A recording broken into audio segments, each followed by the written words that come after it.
students, welcome back to the channel NEET Fixer. Hope you all are doing well. So today we are going to start a new chapter, Human Reproduction. और ये video इस chapter का part 1 होने वाला है और बहुत important chapter start कर रहे हैं हम. सो जल्दी से अपनी नोटबुक लेके बैठ जाओ and also don't forget to make notes and update your notes with me. So let's start. These are the main topics we are going to study in this chapter. Basically, it will start from male reproductive system, then female reproductive system, gametogenesis, जिसमें हम mail और female दोनों के gametes formation को study करेंगे.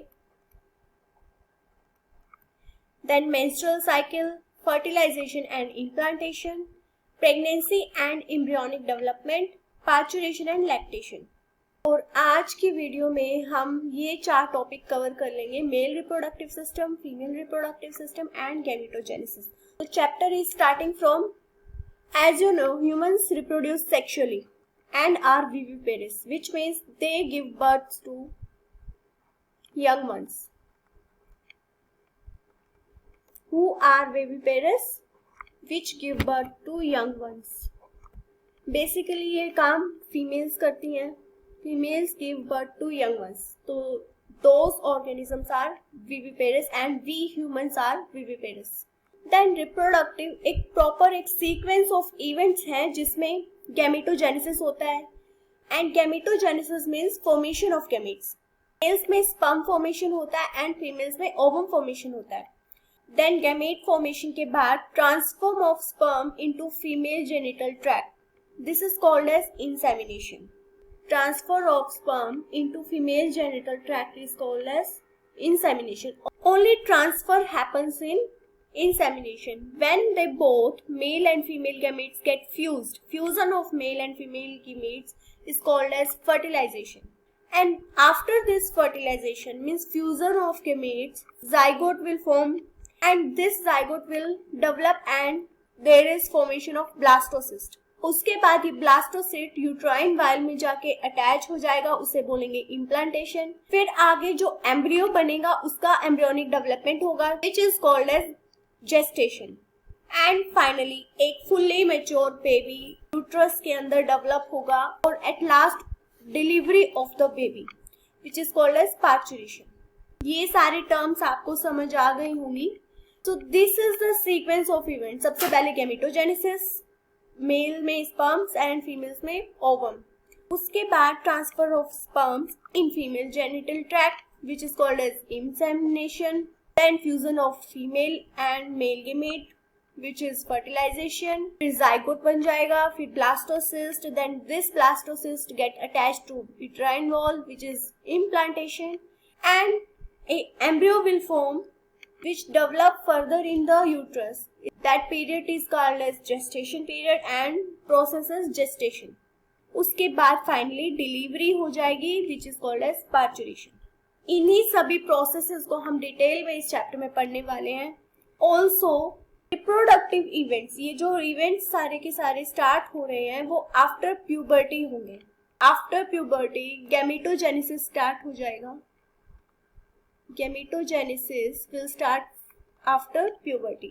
Also, there is a difference exists between male and female reproductive events, which is sperm formation continues even in old man. जो sperm formation होता है एक मेल में, एक मैन में, वो कभी नहीं रुकता है, वो थ्रू आउट द लाइफ होते रहता है. इवन एक ओल्ड मैन में भी कंटिन्यू रहता है. लेकिन ओवम फॉर्मेशन सीज हो जाता है, मतलब स्टॉप हो जाता है. It means stops at the age of 50 years. 50 years के बाद ovum formation नहीं होता है, which is also called as menopause. ये टर्म भी आपको यहीं पे ध्यान रखनी है, menopause. मेन अपना चैप्टर यहाँ से स्टार्ट होता है, mail reproductive system. First of all ये कहाँ पे लोकेटेड होता है? पेल्विस रीजन में. It is located in the pelvis region. और ये चारों इसके मेन पार्ट्स हैं. A pair of testes. These are testes. These are testes. Which is a pair. दो है ना, तो दो को मिला के बोलते हैं pair of testes. Accessory ducts. ये जो यहाँ से टेस्टिस से निकल के ट्यूब्स जा रही हैं, इन सबको डक्ट्स बोलते हैं. So these are accessory ducts. फिर ग्लैंड्स, यहाँ पे कुछ ग्लैंड्स भी प्रेजेंट होती है, जैसे seminal vesicle, prostate, bulbourethral gland. These are the glands. And external genitalia. This part is the external genitalia. और इस डायग्राम को अभी मैं कुछ देर बाद फिर से आपको दिखा के समझाऊंगी अच्छे से. पहले इन सभी टर्म्स को हम आगे पढ़ लेते हैं. So first part is testis. Testis are situated outside the abdominal cavity within a pouch called the scrotum. Testis body के और बेसिकली एब्डोमिनल कैविटी के बाहर प्रेजेंट होती है एक पाउच लाइक स्ट्रक्चर में, which is called as scrotum. और ये बाहर क्यों प्रेजेंट है? So this is the reason here for this fact. Scrotum helps in the maintaining the low temperature of testis which is necessary for spermatogenesis.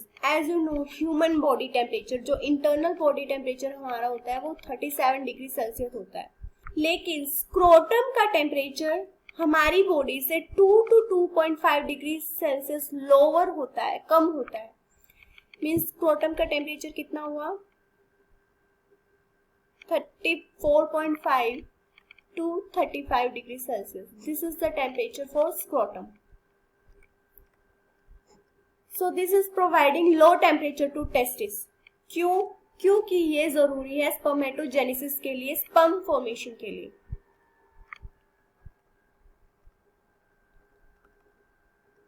और आप इस बात को ऐसे भी समझ सकते हो कि अगर टेस्टिस बॉडी के अंदर प्रेजेंट होती और टेस्टिस का टेम्परेचर भी बॉडी टेम्परेचर की जितना रहता तो वहां पे स्पर्म प्रोडक्शन पॉसिबल नहीं था. That's why it is present outside the body to maintain 2 to 2.5 degree Celsius lower than the internal body temperature. Next, other details of the testis. It is oval in shape and length is about 4 to 5 centimeter and width is 2 to 3 centimeter. और testis is also covered by a dense covering. अगर हम testis के अंदर का structure study करें तो इसके अंदर 250 compartments होते हैं हर एक टेस्टिस में, each testis, which is called as testicular lobules. तो टेस्टिस के अंदर, हर एक टेस्टिस के अंदर 250 कंपार्टमेंट्स प्रेजेंट हैं जिनको हम टेस्टिकुलर लोब्यूल्स बोलते हैं. और इन टेस्टिकुलर लोब्यूल्स के भी अंदर, हर लोब्यूल के अंदर 1 to 3 highly coiled seminiferous tubules present है जहां पे स्पर्म प्रोड्यूस होते हैं. चलो एक रफ डायग्राम से इस पूरे स्ट्रक्चर को समझते हैं. This is testis. Suppose this is testis. Testis के अंदर कुछ ऐसे लोब्यूल्स प्रेजेंट है which are testicular lobules. I am writing only lobules here. और हर लोब्यूल के अंदर 1 से 3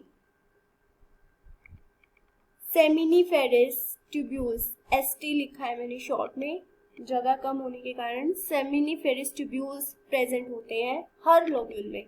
तो एक टेस्टिस में कितने सेमिनिफेरस ट्यूब्यूल्स हुए?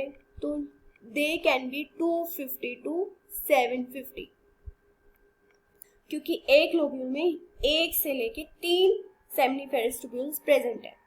अब इन सेमिनिफेरस ट्यूब्यूल्स के अंदर स्पर्म प्रोडक्शन होता है and also each seminiferous tubule is lined on its inside by 2 types of cells. Her seminiferous tubule के अंदर 2 टाइप के सेल्स प्रेजेंट होते हैं, male germ cells and Sertoli cells. Male germ cells are also called spermatogonia, which undergo meiotic division and lead to sperm formation. यहाँ पे इस diagram में, this is the diagram of seminiferous tubule. इसके अंदर 2 type के cell present है, spermatogonia. यहाँ पे जो आउटर लाइनिंग है, यहाँ पे स्पर्मेटोगोनियास प्रेजेंट है. इनके अंदर म्योसिस होगा and they will form spermatozoa. ये जो टेल वाले सेल्स हैं, these are spermatozoa which are developed from spermatogonia. Second type of cells are Sertoli cells. यहाँ पे ये जो आगे वाले अंदर में जो सेल्स प्रेजेंट है, दीज आर सर्टोली सेल्स.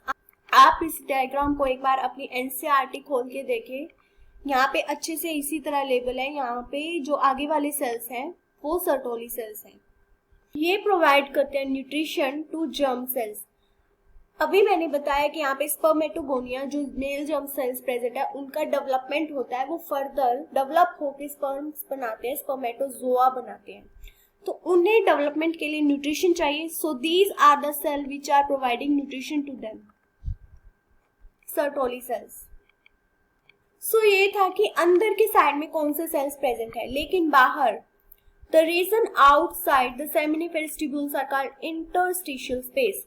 ये जो रेड कलर का स्पेस आपको दिख रहा है यहाँ पे, ये वेब लाइक जो है, this is interstitial space, interstitial space.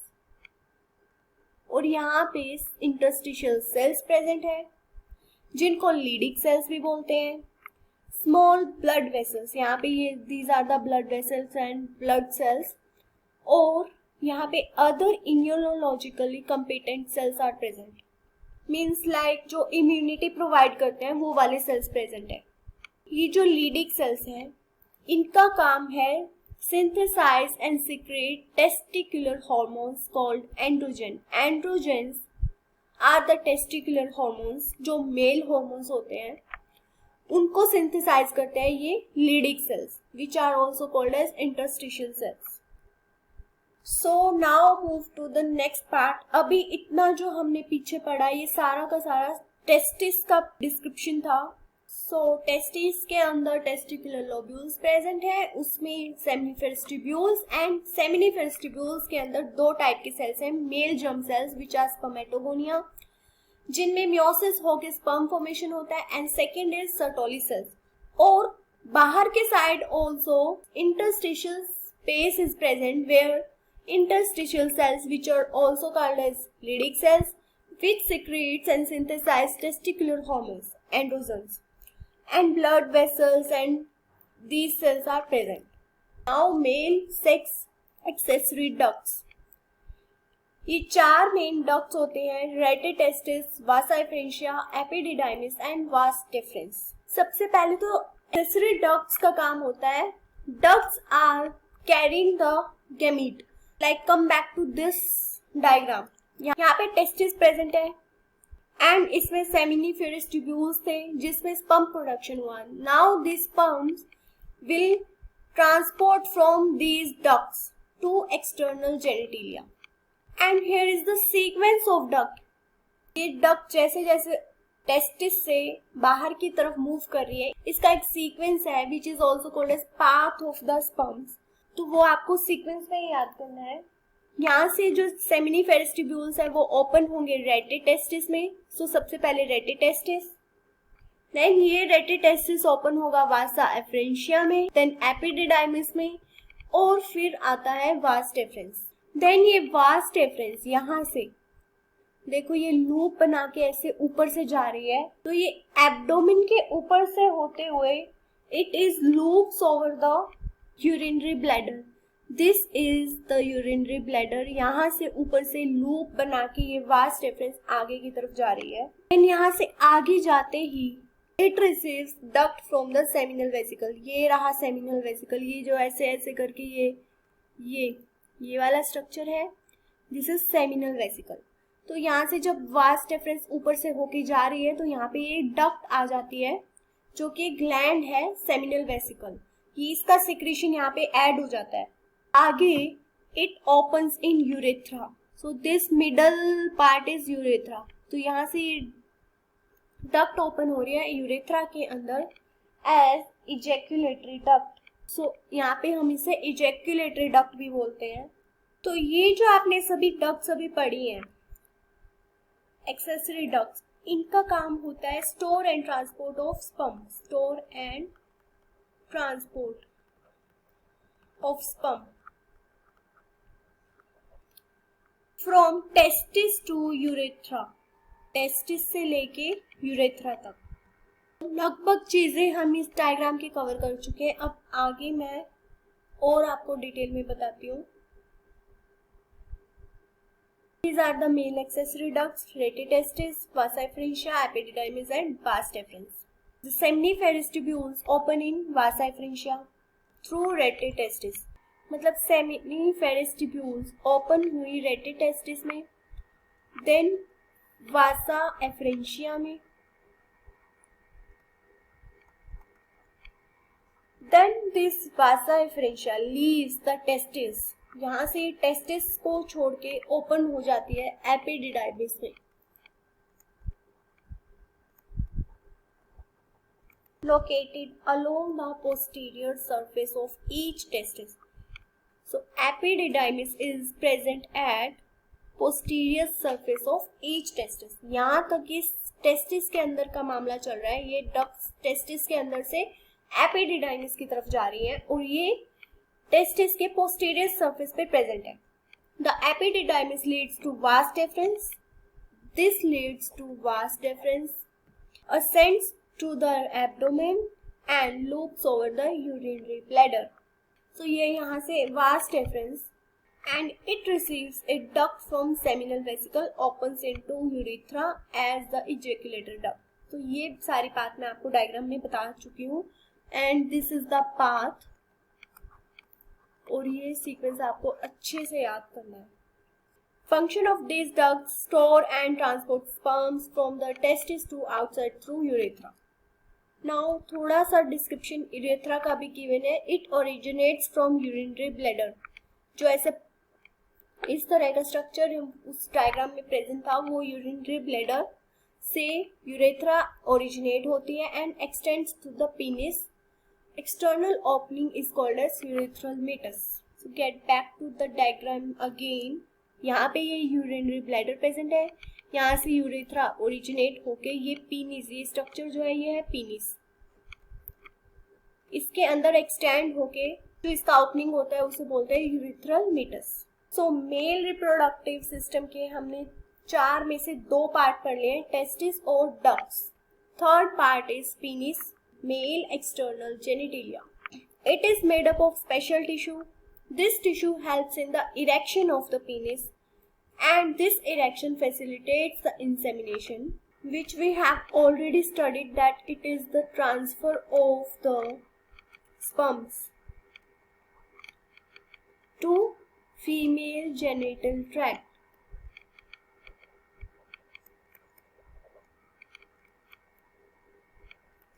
The enlarged end of the penis is called the glans penis. And it is covered by a loose fold of skin called the foreskin.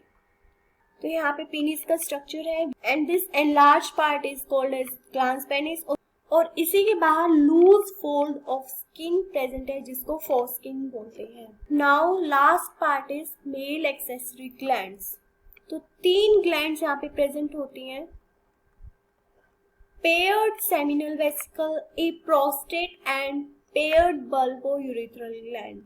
So seminal vesicle or bulbourethral are paired and prostate is single.